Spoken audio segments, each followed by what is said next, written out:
નમસ્કાર મિત્રો, સ્વાગત છે ફરી એકવાર તમારા યુટ્યુબ ચેનલ ગુજરાતી સાહિત્ય વિદ નિકુંજ યુટ્યુબ ચેનલમાં. હું નિકુંજ પરમાર આપ સૌનું તહેદિલ સ્વાગત કરું છું. મિત્રો, વાત કરીશું આજના વિડીયોમાં રાજ્યના પેન્શનરોને આવતા મહિને મળશે વિશેષ લાભ. સરકારી દફતરોને આદેશ અપાયો, પેન્શનને જૂન મહિનામાં મળશે બે મહત્ત્વના તોહફા. તો તેના વિશે મિત્રો આપણે ચર્ચા કરીશું. તે પહેલાં મિત્રો જે વોટ્સઅપ ગ્રુપ બનાવવામાં આવ્યું છે, વોટ્સઅપ ગ્રુપ અને ટેલિગ્રુપ બંને બનાવે છે મિત્રો. લિંક ડિસ્ક્રિપ્શન મૂકું મિત્રો અવશ્ય જોઈન થઈ તમારા ચેનલ પર.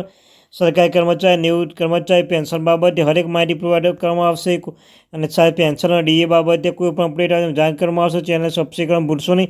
તો ચાલો મિત્રો, વધારે સમય ન બગાડતા વિડીયોની શરૂઆત કરી છે. વિડીયો લાઈક કરશે, ચેનલમાં નવો ચેનલ સબસ્ક્રાઈબ કરી બેલ આઇકન બટન દબાવવાનું ભૂલશો નહીં. તો મિત્રો, 7મા પગાર પછી તમે જણાવી દઈએ કે જો ફેમિલી પેન્શનની વિગત ભાગ તેમાં ઉપલબ્ધ હોય તો પેન્શન પાસેથી ફરીથી ભાગ તે મંગાવવાની જરૂર નથી.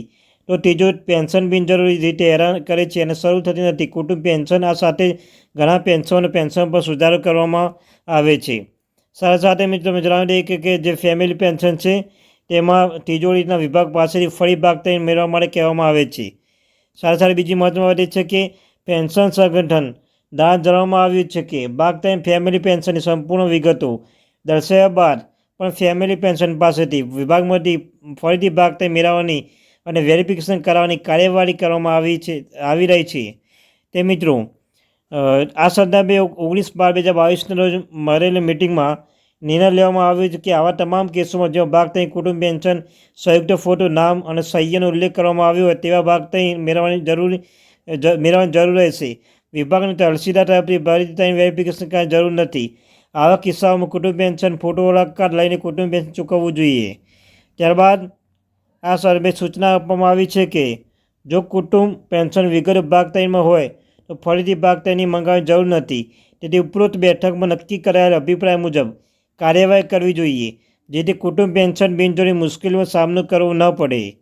ત્યારબાદ એવું પણ જણાવવામાં આવ્યું છે કે 7મા પગાર પંચ ભલામણ દ્વારા બહાર પાડવામાં આવેલા પેન્શન રિવિઝન સંબંધિત આદેશ અનુસાર જ્યાં પેન્શનરો અંતિમ પગાર ધારણાપૂર્વક નક્કી કરીને સુધારેલ પીપીઓ જારી કરવામાં આવે છે, ત્યાં મોટી સંખ્યામાં આવા કેસ હજુ પણ છે, બાકી પુનરાવર્તન બાકી છે. સાથે મિત્રો આવા કિસ્સામાં ઓળખવા માટે સ્થાનિક પેન્શનરો સંસ્થાઓ સરકાર મેળવી શકાય છે.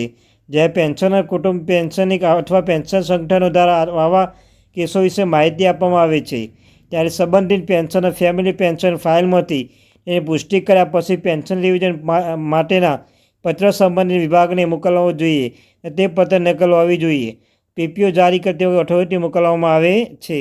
તો મિત્રો, જે અતિ લેટેસ્ટ આપણે થેન્ક યુ વેરી મચ.